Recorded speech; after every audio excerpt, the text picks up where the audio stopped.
Bismillahirrahmanirrahim. Assalamualaikum warahmatullahi wabarakatuh.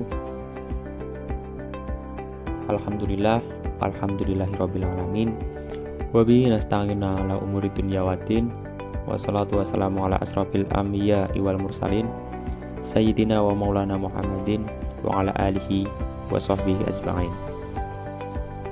Pada kesempatan kali ini saya akan memaparkan materi tentang pendekatan kajian fikih siasah dan juga materi yang selanjutnya yaitu perkembangan kajian fikih siasah. Dengan saya sendiri Muhammad Akmal Hamdani dengan NIM akhir 366. Baiklah, kita langsung masuk ke materi pembahasan yaitu tentang pendekatan kajian fikih siasah.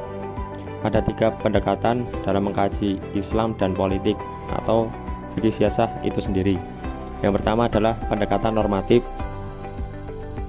di mana pendekatan normatif diasumsikan bahwa memahami kajian politik dalam Islam tidak bisa dilepaskan dari disiplin yang sangat dominan, yaitu fikih.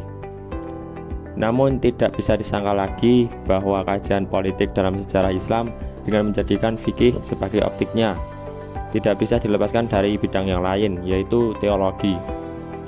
Membahas politik dalam Islam secara normatif mendasarkan dalam bingkai fikih atau juga teologi, menggambarkan argumentasi masing-masing kelompok yang disarikan dari teks-teks keagamaan. Yang kedua adalah pendekatan sosio-historis, yaitu menggabungkan 2 pendekatan sekaligus, yaitu sosiologis dan sejarah sebagai sebuah cara pandang. Karena itu, mengkaji politik Islam dalam kerangka sosio-historis berarti melihat elemen-elemen dalam politik Islam dari aspek sosial yang bisa meliputi interaksi, struktur, simbol, institusi, dan lainnya, dan kesejarahan, yaitu perilaku dengan memperhatikan unsur tepat, waktu, objek, latar belakang, dan pelaku.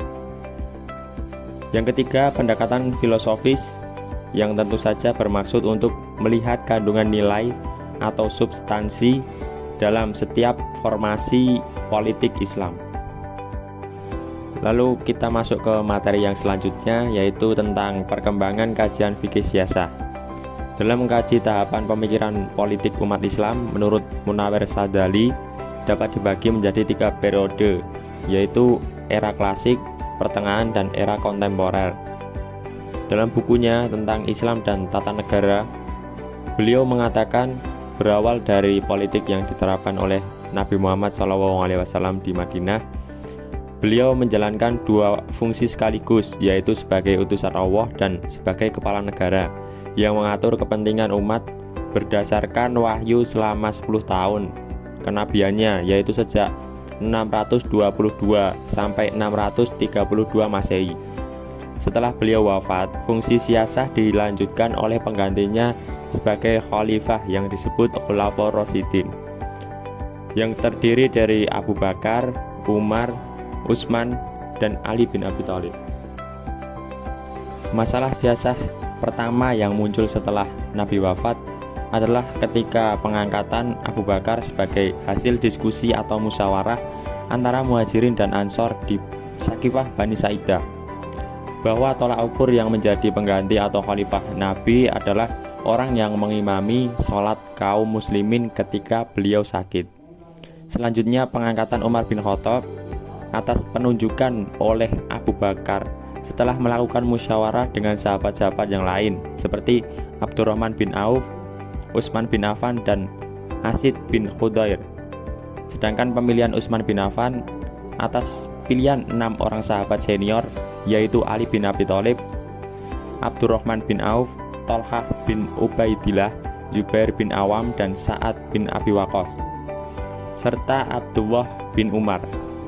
Adapun dalam pengangkatan Ali bin Abi Thalib dibaiat oleh para pemberontak yang membunuh Utsman setelah sahabat senior seperti Thalhah bin Ubaidillah, Zubair bin Awam, dan Sa'ad bin Abi Waqqas tidak bersedia dibaiat. Ali bin Abi Thalib bersedia dibaiat setelah sahabat senior bersedia membaiatnya. Cukup sekian paparan materi dari saya pada video kali ini. kurang lebihnya saya mohon maaf. Terima kasih. Wassalamualaikum warahmatullahi wabarakatuh.